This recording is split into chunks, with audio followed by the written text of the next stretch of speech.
vai ficar aí, não vai parar aí a sua história. No lugar secreto, onde está sendo escrita a sua história. Aleluia. Há uma história sendo escrita no lugar secreto. Aleluia.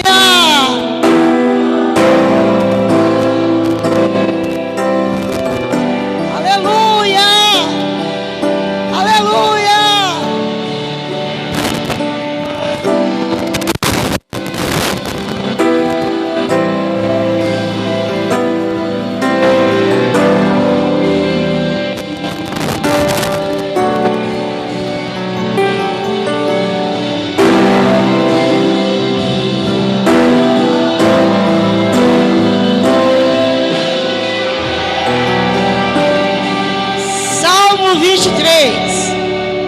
Salmo 23. Palavra do Senhor. Deus tem uma bênção para o seu coração, uma bênção de esperança, uma bênção onde você vai olhar as circunstâncias e você vai ver que elas não representam nada. Ela é apenas um processo, ela é apenas uma parte da história. O Senhor é o meu pastor e nada me faltará. Deitar-me faz em verdes pastos, guia-me mansamente às águas tranquilas, refrigera a minha alma, guia-me pela vereda da justiça, por amor ao seu nome. Ainda que eu andasse pelo vale da sombra da morte, não temeria mal algum, porque tu estás comigo, a tua vara e o teu cajado me consolam. Preparas uma mesa perante mim, na presença dos meus inimigos, unge a minha cabeça com óleo, o meu cálice transborda. Certamente que a bondade e a misericórdia me seguirão por todos os dias da minha vida, e habitarei na casa do Senhor por longos dias. Você pode aplaudir ao Senhor. Aleluia. Ainda que eu andasse pelo vale da sombra da morte. Aleluia. Eu quero falar de circunstância. Pode sentar, querido. Glória a Deus. As circunstâncias, muitas das vezes, elas são uma afronta para você desistir da promessa. Todo aquele que tem promessa, ele passa por circunstâncias, que elas são, algumas são pedagógicas, algumas são para você aprender com o Senhor, mas algumas são para fazer você desistir, para fazer você desistir daquilo que Deus te prometeu, daquilo que um dia Ele falou que aconteceria sobre a minha e a sua vida.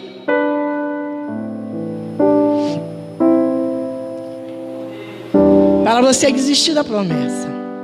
Eu quero lembrar para você do dia que Jacó viu a túnica de José na mão dele, ensanguentada, cheia de sangue, e vocês conhecem a história, os irmãos de José, por inveja do seu chamado, da túnica colorida que ele havia ganhado do pai, eles jogaram José numa cova, numa cisterna, jogaram. E eles não tinham, eles queriam que o pai pensasse que ele havia morrido. Então eles pegaram a túnica, que foi o motivo de toda a inveja, foi o chamado. Você sabia que o seu chamado é motivo de inveja? Aquilo que Deus tem para você, a sua túnica colorida que o Pai te deu, a túnica que o Senhor preparou para você, a sua vida, o seu chamado, aquilo que o céu já determinou que vai acontecer contigo e com a sua casa. os irmãos de José jogaram ele naquele poço e tiraram a sua túnica e mancharam essa túnica de sangue de cabrito e mandaram, que eles não tiveram nem coragem de dar essa notícia para o pai. Eles pagaram um mensageiro para ir lá na casa e pegar a túnica, mostrar para Jacó e dizer assim: olha, esta túnica aqui é do seu filho. Certamente ele ia reconhecer, foi ele que deu. Então o próprio Jacó falou: ai meu Deus, certamente uma besta fera o pegou e o matou, porque José sumiu. E a partir daquele dia Jacó se vestiu de luto e cinza, e Jacó nunca mais se recuperou na saudade daquele filho. Ele tinha em sua mão a túnica suja de sangue. Mas agora eu te pergunto: José estava morto? Não. José não estava morto. 22 anos depois ele encontraria o seu amado filho. Mas Jacó, com aquela túnica na mão, ele tinha certeza que o filho estava morto. Então, querido, muitas das vezes nós temos certeza de algo que está acontecendo, mas eu quero te dizer que não é o fim. Porque ele tinha aquela túnica na sua mão. E ele tinha, as evidências eram de morte. Mas a morte não tinha acontecido. Então muitas vezes você tem o papel do divórcio na mão. Você tem a prova da desgraça. Mas não quer dizer que ela vai acontecer. Eu quero profetizar na sua vida que a última palavra, ela vem de Deus. Nós temos muitas das vezes um diagnóstico na mão. E aquele diagnóstico é fatal. E aquele diagnóstico diz que você vai morrer. Diz que existe uma doença e essa doença, ela é fatal. Mas a última palavra, ela vem de Deus. Decretos de filho, decretos de morte na vida de filhos, porque estão em caminhos tortuosos, porque não ouvem, porque não obedecem, porque o pecado já manchou a túnica de sangue de cabrito. O pecado está, você sabe, você está com a roupa dele na mão, você tem as notícias do que ele está fazendo, aleluia, mas ainda não é o fim, ainda não é o fim, ainda não é o fim. A roupa suja de sangue na sua mão, a evidência da desgraça na sua mão, não quer dizer que é o fim, porque a última palavra é dele, a última palavra é dele. Túnica suja de sangue de cabrito não é sentença final. Não é sentença final. Durante 22 anos, Jacó ficou achando com certeza que o seu filho estava morto. E ele não estava morto. Deus estava escrevendo a história de José. E o pai de luto. Muitas das vezes ficamos de luto. Muitas das vezes sofremos até demasiadamente, porque nós estamos vendo nos nossos olhos. E se algum profeta dizer assim: não, tenha esperança, pastor, tenha esperança, tenha esperança, Renata. Duas aqui, né? Tenho que dizer com quem estou falando. Você vai dizer assim: mas eu já tenho o diagnóstico na mão, mas eu já tenho o fim decretado neste casamento, eu já tenho o fim decretado nesta empresa, eu já tenho o fim decretado. Está aqui, pastor, olha, está aqui a túnica, está aqui o documento de falência. Está aqui a notícia que eu tive deste menino que eu criei no Evangelho. Está aqui a notícia. Olha o que ele está fazendo. É verdade. Mas não é o fim. Oh, aleluia! Glória a Jesus. Aleluia. Marcas da chamada. Nós vamos falar das marcas da chamada. Quando os irmãos de José jogaram ele no poço. Uma história muito conhecida. Mas eu quero dizer para você que a hora do poço é a hora da marca da chamada. Porque é no momento do poço que você sofre a solidão. Não existe chamada com muitos amigos. Não existe chamada sem solidão.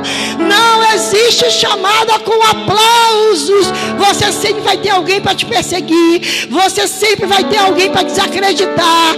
Você sempre vai ter alguém para te humilhar.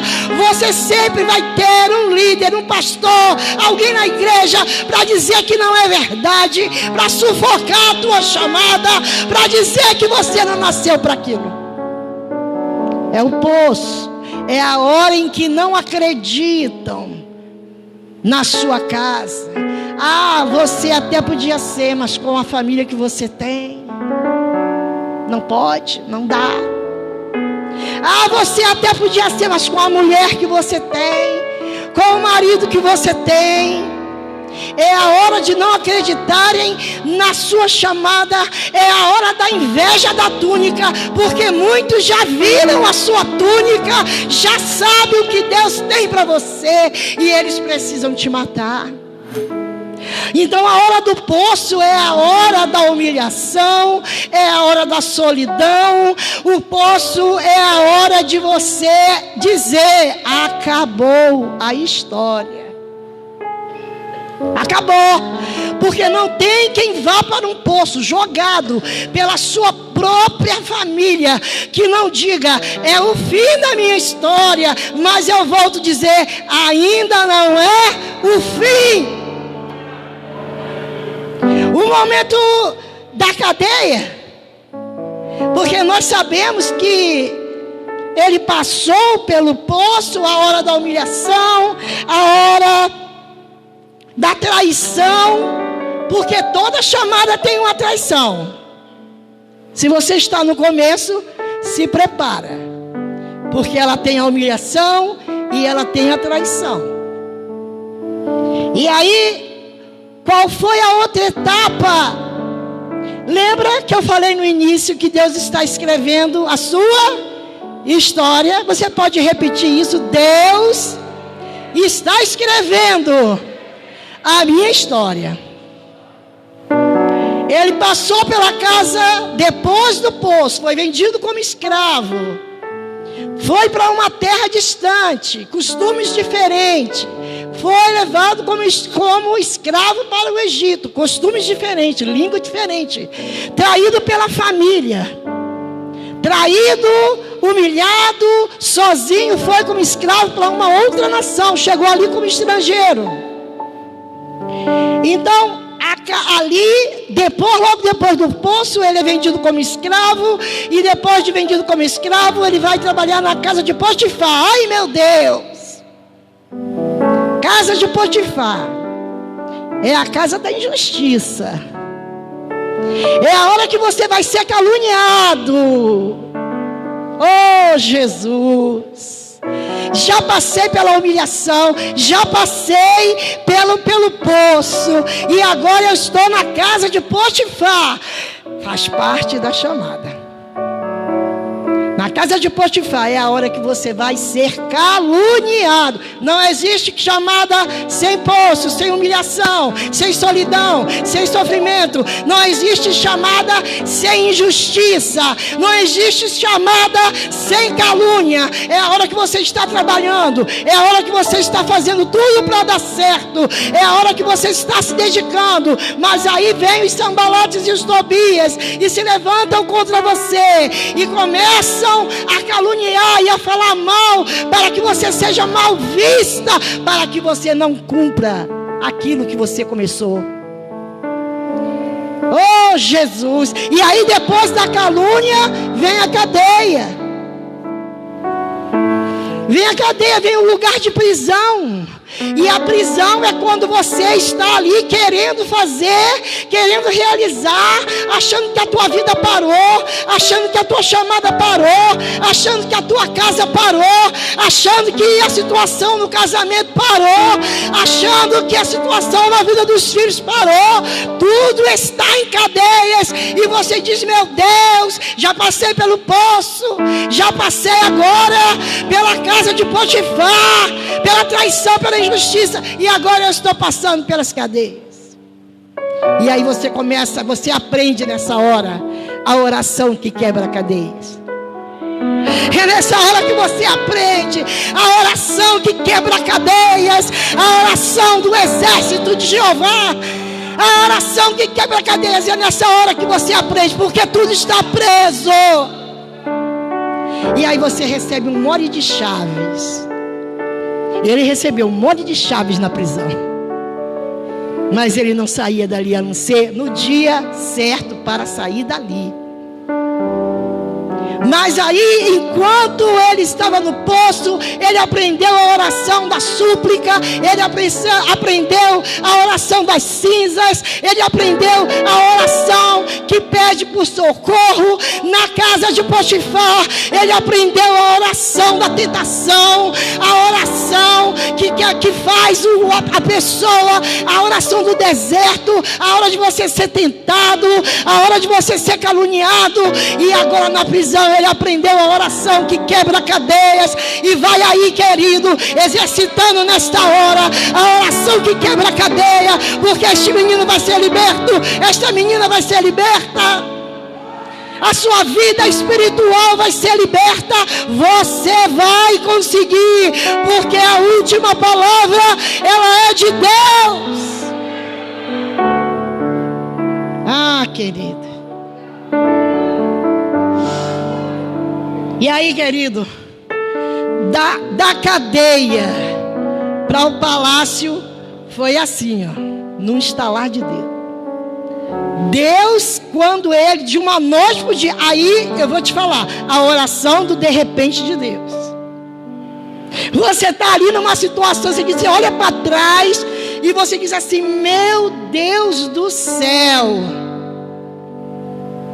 as marcas do poço estão na minha vida. Querido, todo líder, todo chamado tem marca. Porque se não tiver, sabe aquela marca de infância que você teve quando caiu, que subiu na árvore e caiu? Meus filhos têm marca de infância, todos eles têm. Eram muito levados. Eram muito levados. Então, aquela marca está ali. Você cresce, você fica homem, você se casa, mas de vez em quando alguém diz: o que é isso aí? Ah, foi uma marca quando eu subi lá na árvore. Assim é o crente.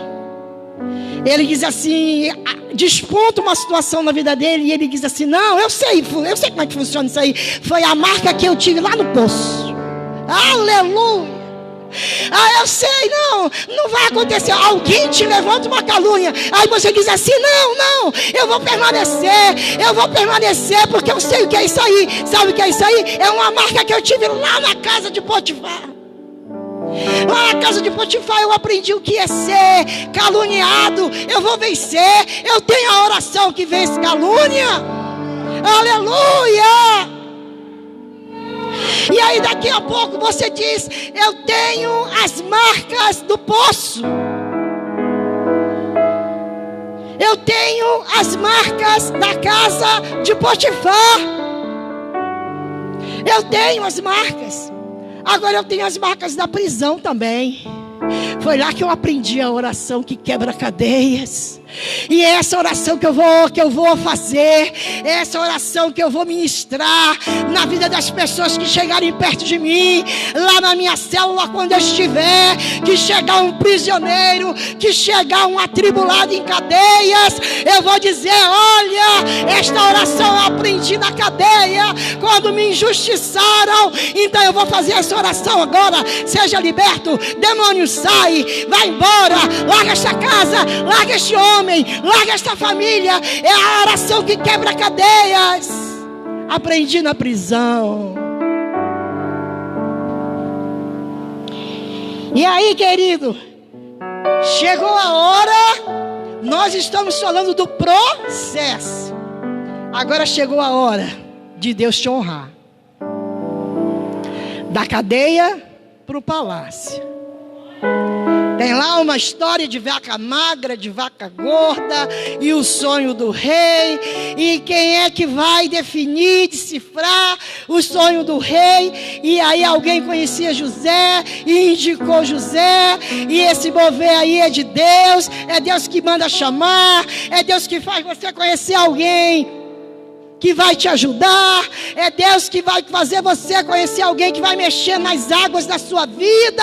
E aí você já está ali no palácio diante do rei. E aí o rei perguntou: o que é isso? Não, é um tempo de fome que vai ter. Se eu fosse o senhor, rei, eu fazia uma reserva. E aconselhou o rei, prisioneiro aconselhando o rei. E ele disse: olha, e o rei perguntou: então quem eu coloco sobre esse importante negócio? E tinha homens ali esperando essa oportunidade. Sabe, quando tem um monte de gente querendo uma oportunidade, Deus diz: não é sua. É do meu servo, é da minha serva. Pode ter um monte de gente querendo, mas esse lugar aqui é do meu servo. E simplesmente o rei: eu vou te colocar sobre este importante negócio. E aí começou a mudar a história.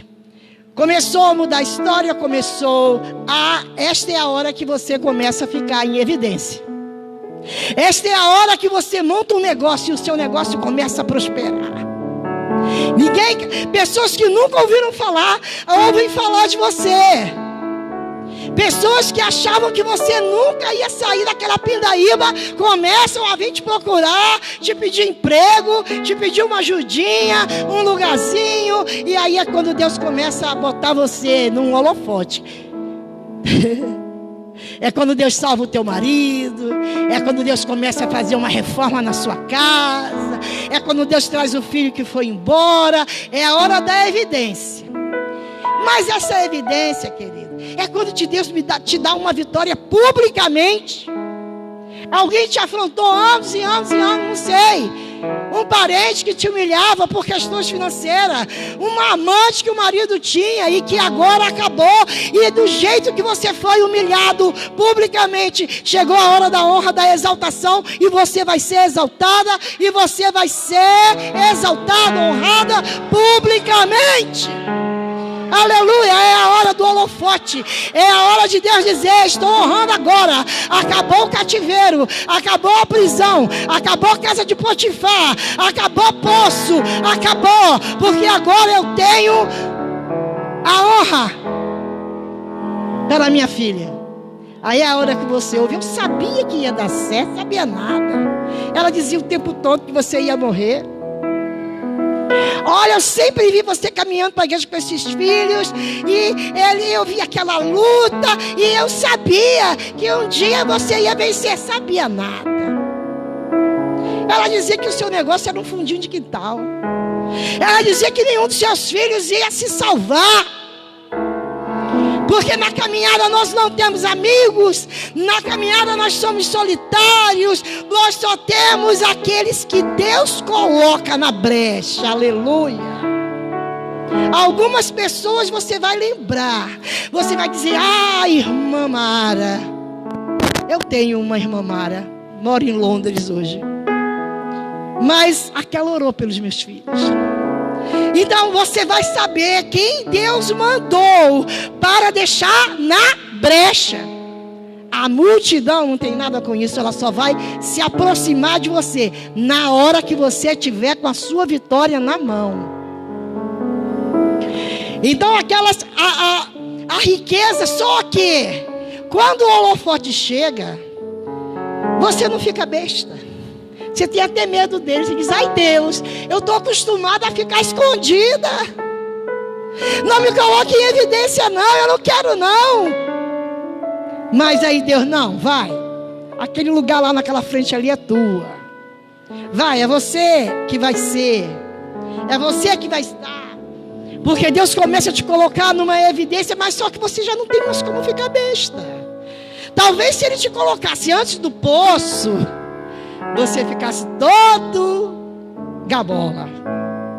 Mas depois do poço, querido, depois da casa de Potifar, querido, depois de 11 irmãos ter te vendido barato, depois de 22 anos longe do pai, longe da casa do pai, longe da sua cidade onde nascera, não tem mais como você ficar bobo.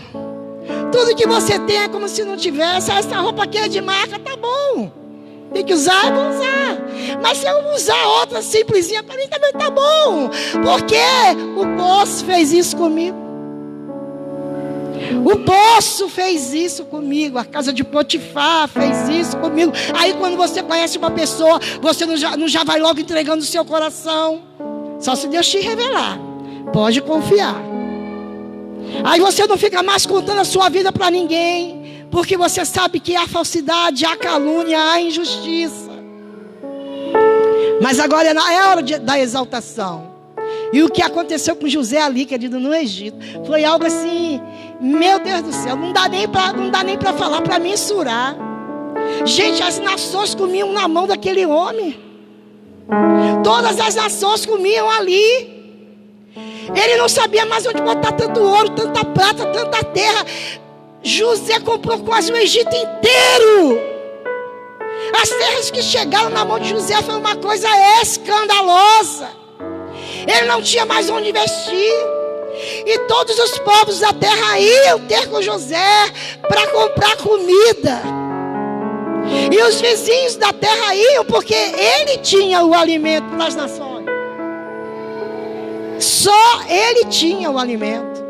E ali começou a chegar riqueza em cima de riqueza, honra em cima de honra. Governador do Egito. Honras e riqueza, querido. Mas depois do poço, tem gente que quer a honra e a riqueza, não quer passar nem por perto do poço, quanto mais ficar ali dentro. As marcas da chamada, elas são fortes. Elas são fortes. Você não chega lá de qualquer jeito, não.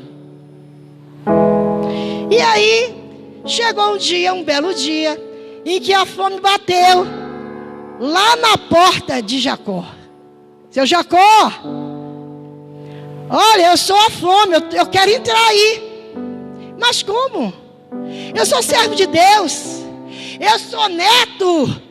Eu sou filho de Isaac, eu sou neto de Abraão, eu tenho descendência, eu tenho pedigree, eu sou um homem escolhido por Deus.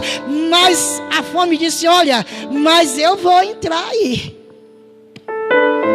porque eu tenho permissão para entrar aí. Porque eu vou entrar aí, sim, não, mas eu sou um dos homens que são referência no reino de Deus. Mas eu vou entrar aí para um acerto de contas. Essa galera que você tem aí,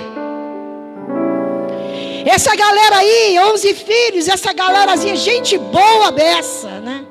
Eles são muito gente boa.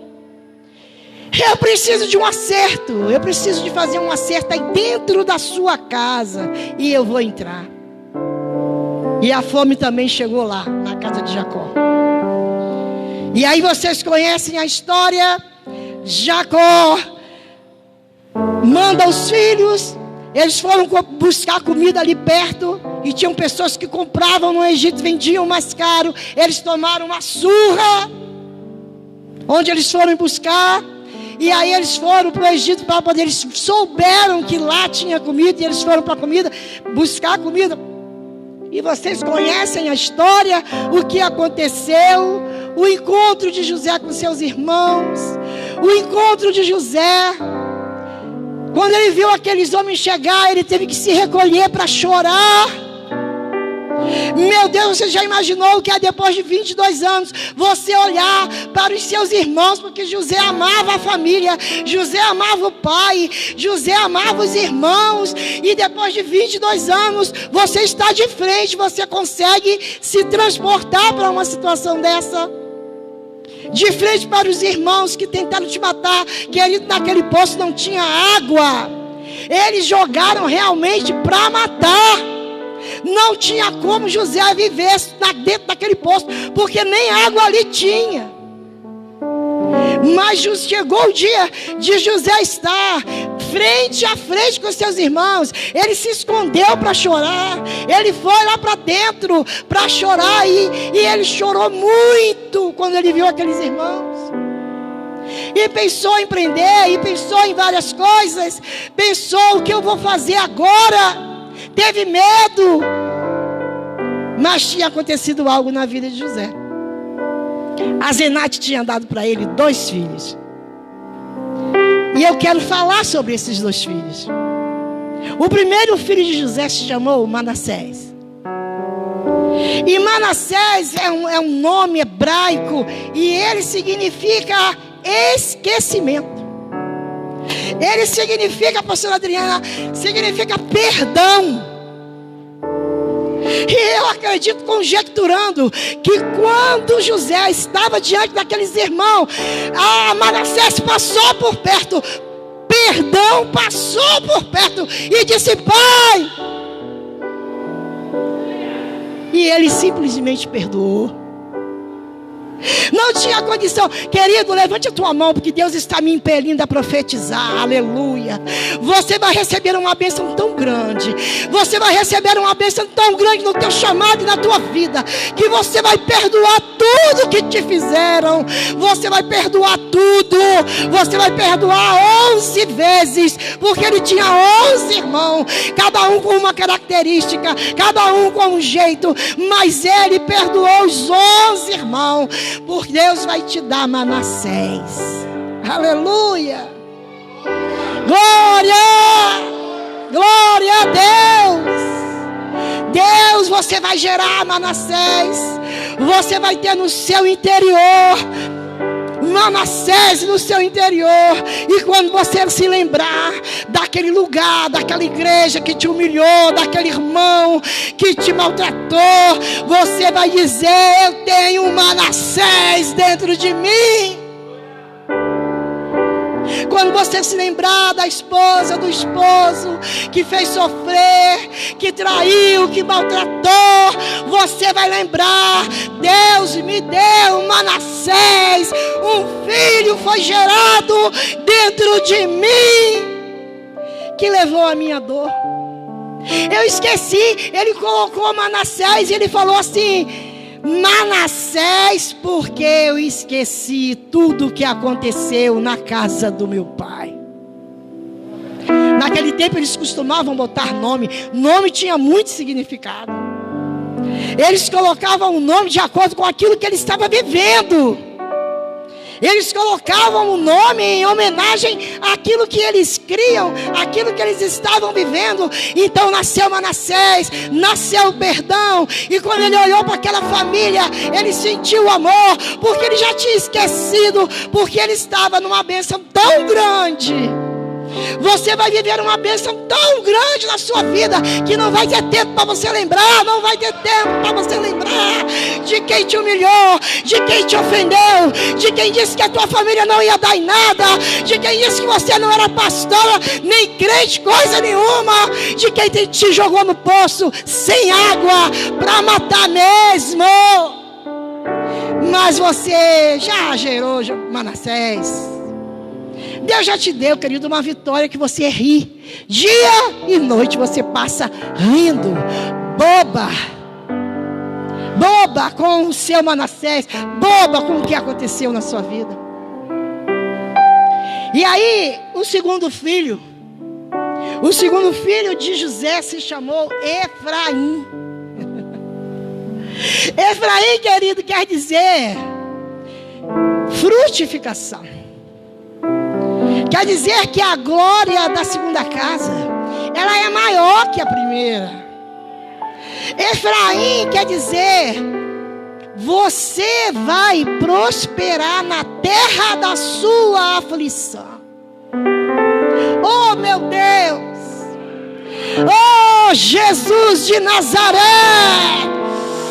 José disse assim: Efraim, porque Deus me fez prosperar na terra da minha aflição. Querido, o Egito era a terra da aflição.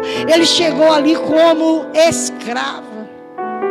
Ele teve uma trajetória terrível dentro daquela nação, até Deus o exaltar, até Deus o honrar, e ele ser governador daquele lugar. Houve aquela trajetória terrível para ele chegar no Egito como estrangeiro, como escravo, e lembrar da casa do seu pai, do amor do seu pai e do que os irmãos fizeram com ele.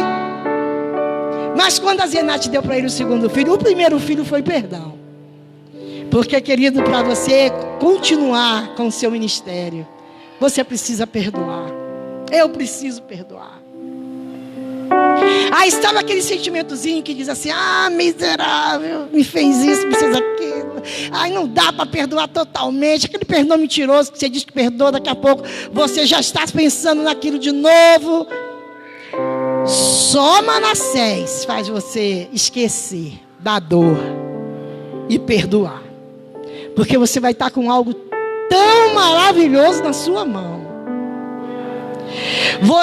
Se você sofreu na área sentimental, você vai estar com um marido tão maravilhoso na sua mão. Você vai estar com uma dupla honra na terra da sua aflição. Que você vai dizer assim: ah, agora dá para perdoar aquela miserável. Dá para perdoar. Porque eu estou tão feliz. Agora dá para perdoar aquele que eu ajudei tanto, mas no final ele mentiu contra a minha vida, me jogou no poço sem água. Mas dá para perdoar, porque agora eu já ganhei dinheiro. Aquele que tentou sujar o teu negócio, sujar o teu nome, aquele que pegou, comprou com você e não te pagou. E eu conheço pessoas que faliram por causa de homens que compraram nele e não pagaram. Tenho histórias de escola mesmo, confecção pequena, escola grande, comprar uniforme em quantidade na mão da pessoa, e a pessoa fica toda feliz. Puxa, eu agora encontrei um grande serviço. Mentira, ele simplesmente não pagou. E a confecção, a escola era grande, mas a confecção era pequena, e a confecção faliu. E aí, como você perdoar uma pessoa dessa? Mas Deus deu uma bênção tão grande na confecção do irmão, tão grande, que ele disse: ó, já está perdoado. Já está perdoado, porque eu ganhei agora uma bênção que aumentei. Eu tinha uma lojinha, agora eu tenho um galpão, e aquele que me faliu no primeiro negócio está perdoado. Manassés, querido, Manassés, bênção que te leva a perdoar, porque ela é muito grande. Você perdoa a dívida. Eu perdoei muitas dívidas, pessoas que não precisavam de ter feito aquilo. O famoso calote, tinham recurso, não precisavam, mas fizeram, me prejudicaram. Mas Deus me deu uma bênção tão grande, tão grande, tão grande, que eu nem lembro mais daquele que fez isso comigo. Assim será na sua vida. Assim vai ser na sua casa, no seu trabalho, no seu negócio, na sua vida ministerial. Quem te prejudicou, deixa Deus tratar com ele. Deixa Deus tratar com os irmãos de José. Deixa Deus tratar com quem te jogou no poço. Deixa Deus tratar com eles, porque vai chegar o dia que Deus vai tratar com os 11. Deus vai tratar, mas você vai estar de posse de Manassés.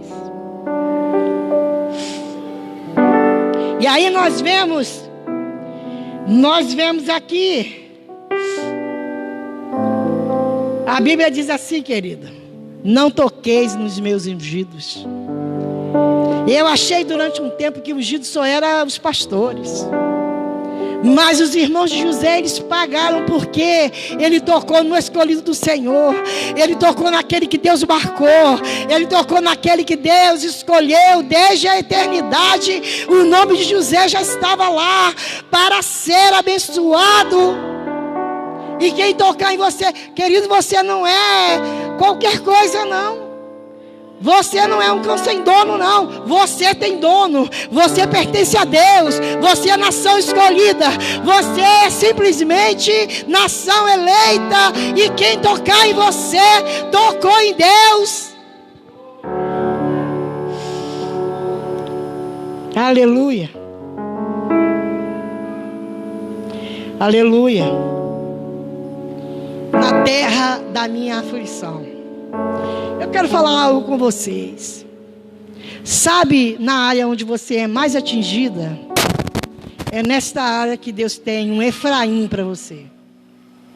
Primeiro você tem que ter Manassés, porque você precisa perdoar. Sem Manassés, Efraim não chega. Tanto que Manassés chegou primeiro. Primeiro o perdão, o esquecimento.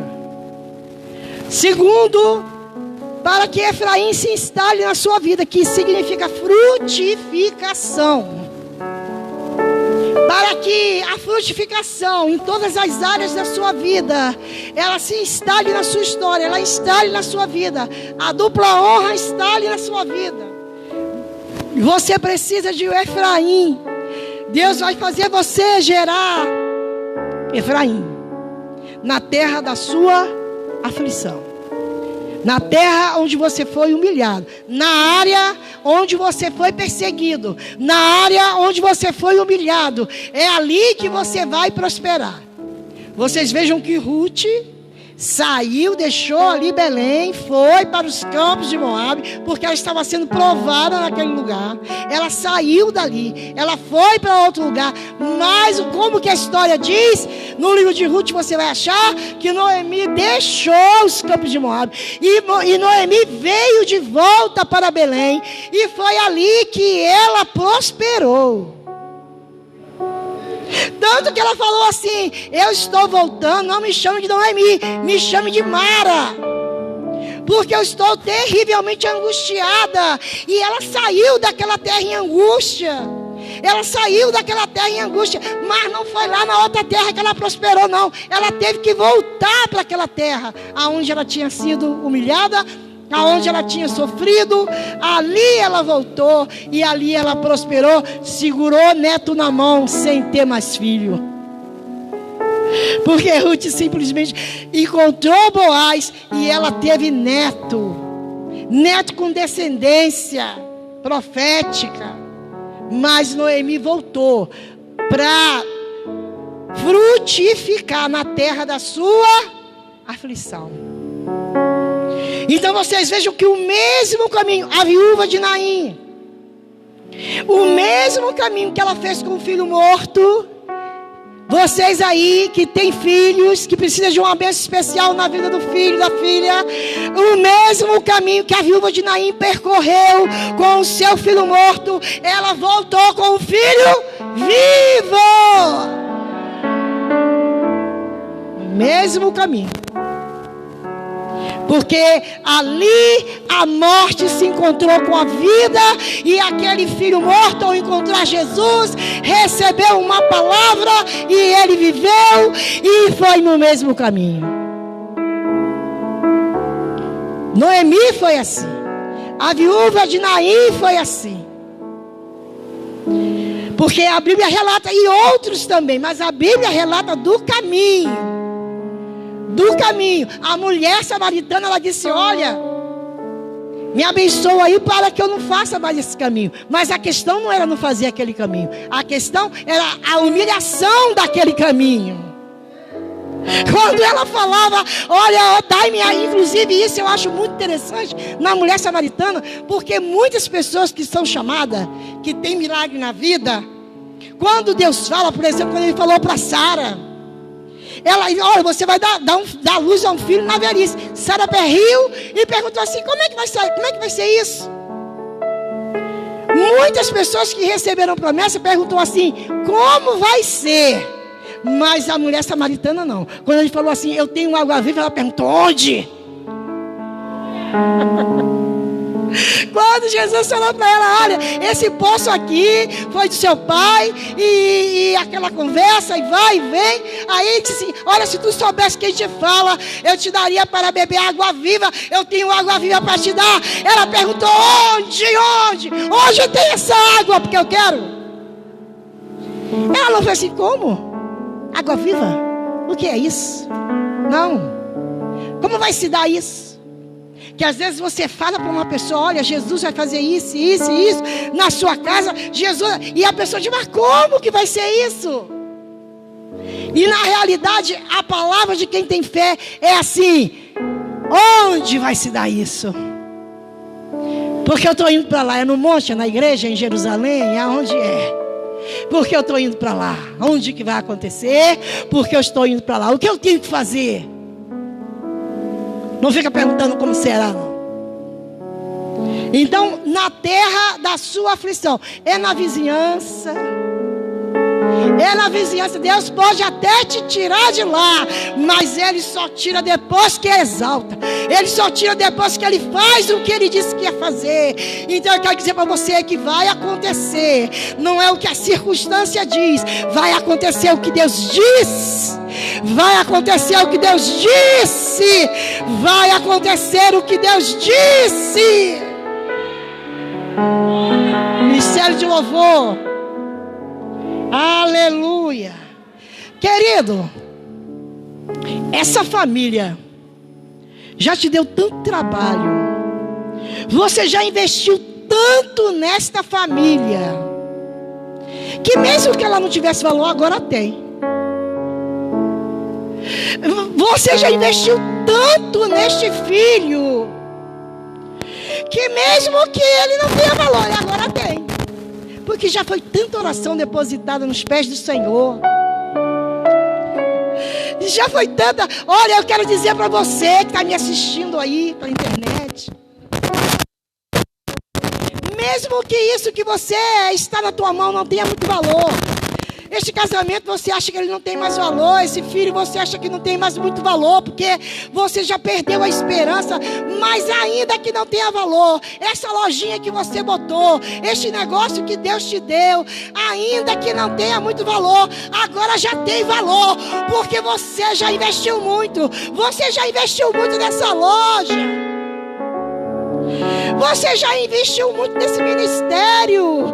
Você que tem ministério de oração, ainda que você esteja desanimada, ainda que você esteja dizendo não vale a pena, ainda que você diga não tenho valor, eu quero que o Espírito Santo te diz nessa noite que você tem valor, e que tem valor o ministério de oração e de intercessão para bandará, subcantará, xerebandará, por causa do investimento que você já fez. Quantas noites você levantou, quantas madrugadas você passou de oração, quantas noites você chorou aos pés do Senhor por este ministério de louvor.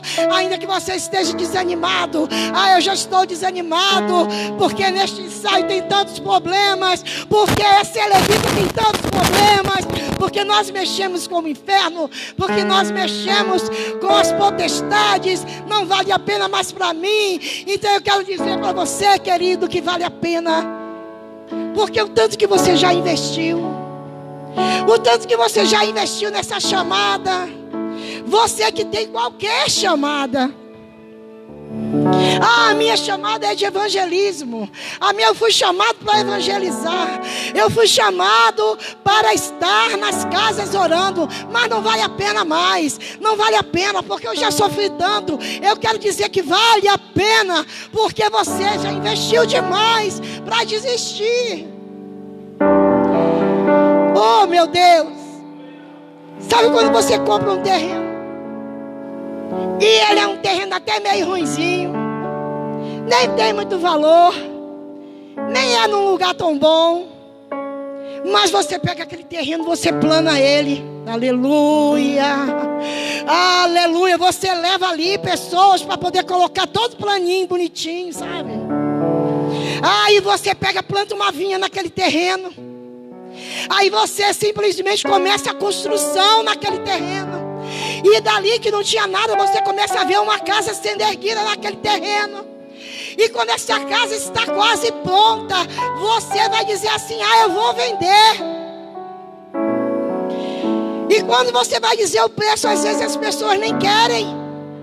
Porque não vale para as outras pessoas, vale para você. Vale.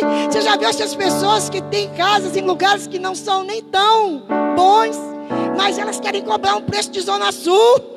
E você diz: meu Deus, uma casa dessa, ela quer cobrar como se fosse da Zona Sul. Mas você entendendo o psique dessa pessoa, é porque aquela casa tem valor para ela.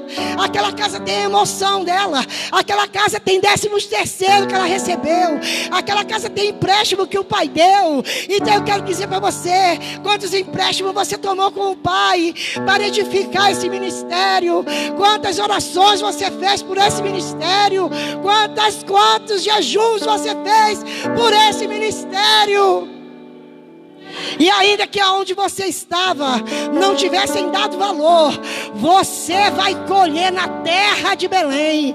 Deus não vai te deixar com as mãos vazias. Deus não vai te deixar, porque cada coisa que você fez no reino foi anotado no céu. Existe um memorial no céu. Todas as vezes que você plantou a casa do Senhor, todas as vezes que você saiu do seu conforto e foi para o ensaio no grupo do Ministério de Louvor, a todas as vezes que você acordou de madrugada e orou, todas as vezes que você amou quem não merecia ser amado, foi investimento. Pastora, mas quantas mesas eu coloquei nesta casa, nesse casamento? Quantos almoços eu fiz? Quantos frangos eu fiz, pavé, mousse e casa limpa e mesa posta? Mas eles não olham para isso não. Essa família não quer saber de nada disso não. Eu ali sou uma empregada. Esse marido não dá valor ao que eu faço não. Eu trabalho dia e noite sem parar.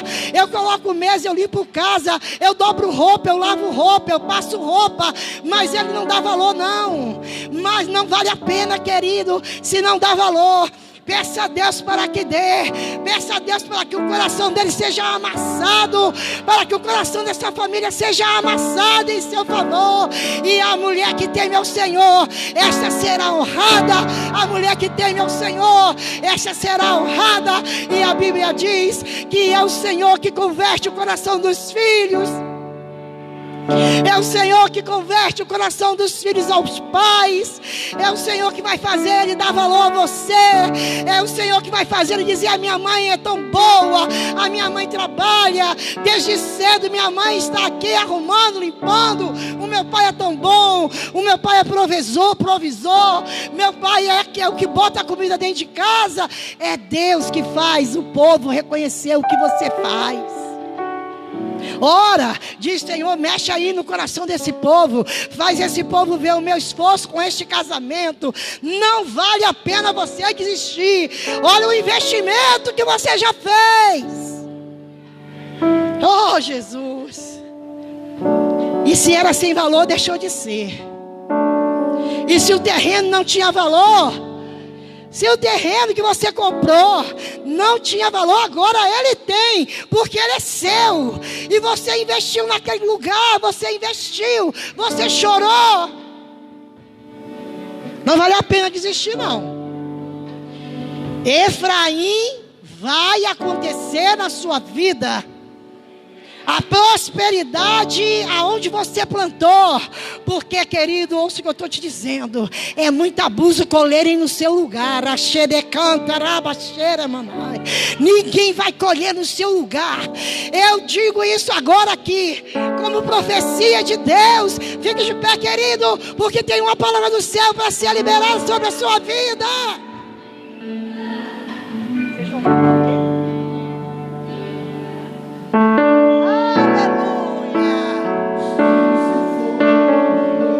Noite de restituição.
eu quero ouvir você falar.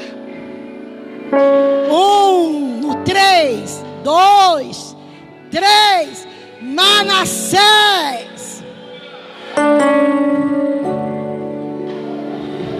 O perdão daquele que não mereceu, do marido que não mereceu, da esposa que não mereceu, do filho que não mereceu, do funcionário que não mereceu, da mãe que abandonou, do pai que abandonou, do pai que falou palavras que até hoje estão marcadas na sua vida. Eu quero que você repita de novo: Manassés. Porque Deus me fez esquecer tudo o que aconteceu lá naquela igreja. Porque Deus me fez esquecer tudo que aconteceu lá no meu trabalho. Porque Deus me fez esquecer tudo que aconteceu lá dentro da minha família. Porque Deus me fez esquecer tudo que os meus irmãos me fizeram. Porque Deus me fez esquecer.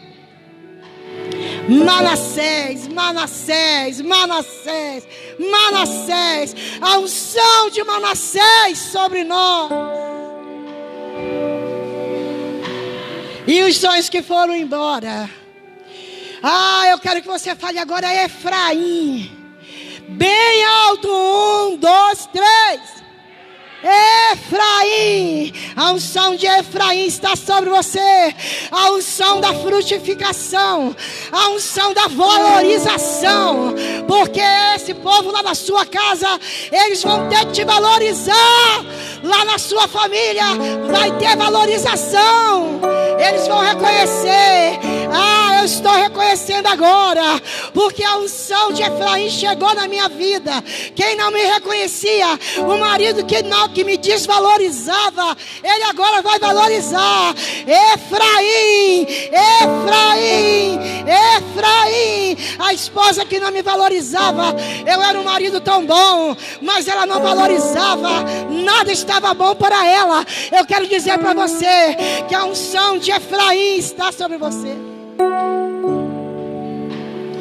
E ao ouvir esse louvor, eu me lembro agora, no dia que José, pode baixar bem, no dia que José estava diante dos seus irmãos, diante do seu pai, o pai que ainda estava de luto até aquele dia.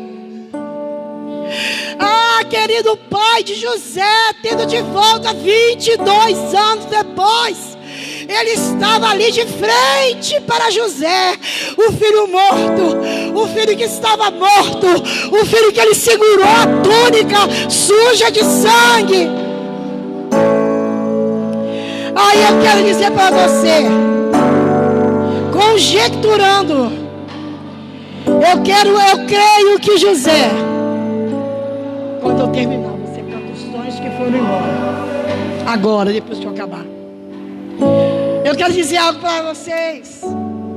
Na hora que ele estava diante do filho, eu imagino a emoção do velho Jacó. Eu imagino depois de 22 anos, achando que o filho estava morto, agora ele está de frente para o filho, e ele abraça o filho, e ele ouve José dizer: meu pai, tem comida para você neste reino. Eu sou governador desta terra. Eu sou uma das maiores pessoas no Egito. Eu conheço a política do Egito. Eu conheço as leis do Egito. Deus me fez prosperar na terra da minha aflição. Ela mandará. Deus não deixa ninguém, não deve nada a ninguém. E eu acredito que quando ele estava ali diante do Pai, ele lembrou do sonho. Porque aquele sonho ele já tinha esquecido. O sonho que foi o motivo da inveja dos irmãos. O sonho que foi o motivo dele ser jogado no poço. Quando ele estava ali diante do pai, diante dos irmãos ali, ele simplesmente conjecturando. Eu creio que José naquela hora, quando ele viu os irmãos ali postos diante dele, e que ele viu o velho Jacó ali diante dele, Velho, 22 anos depois, apoiado num cajado, apoiado no Senhor, porque ele só suportou tudo aquilo por causa do Senhor, porque senão ele não teria suportado. E quando ele chegou ali diante dos irmãos, os irmãos curvaram-se diante dele, e estava ali o pai de braços abertos. José lembrou do sonho. Meu Deus, tantos anos, o sol e a lua, no sonho tinha o sol e a lua, o sol e a lua, o sol e a lua, o sol e a lua. E ele lembrou daquele sonho que a casa de Potifar tirou, que a cadeia tirou, que o poço tirou, que a solidão tirou, que a falta dos irmãos tirou, que a falta do pai tirou, que o Egito tirou. E mesmo sendo bem sucedido, o que ele queria mesmo, era ver aquele sonho se cumprir. Porque foi por causa daquele sonho que ele sofreu o que sofreu. E ele deve ter lembrado: meu Deus, o sol e a lua, o sol e a lua, o sol e a lua. O sonho está acontecendo agora. Você vai viver o que Deus disse.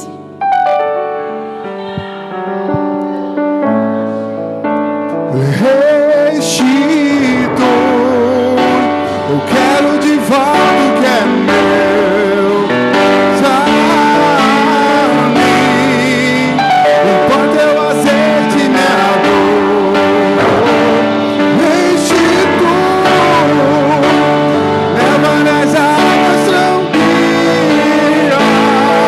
lava-me e refrigera minha alma.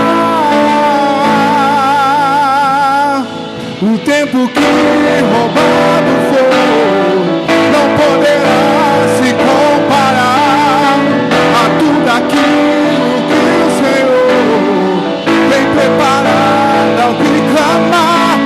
Leia, porque o poder de um clamor pode ressuscitar.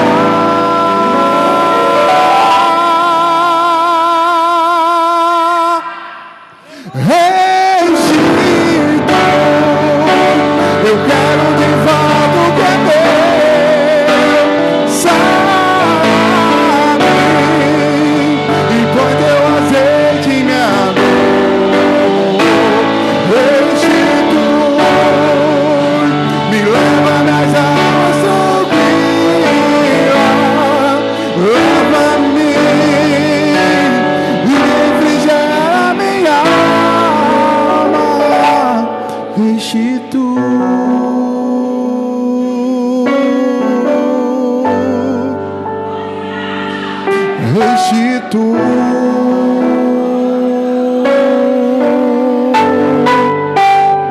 O sonho está voltando. Vai mandar a só de câmara cheia. O sol e a lua. O sol e a lua. restitui. Glória.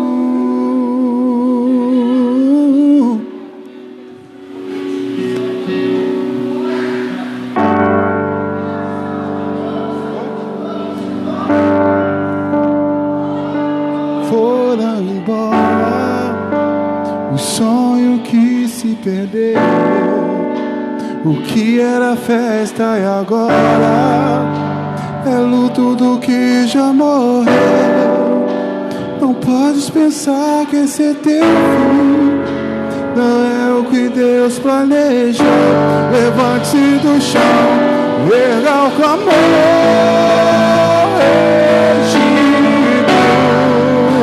Eu quero de volta o que é meu. Sabe, enquanto eu azeite minha dor. Para terminar. Restitui,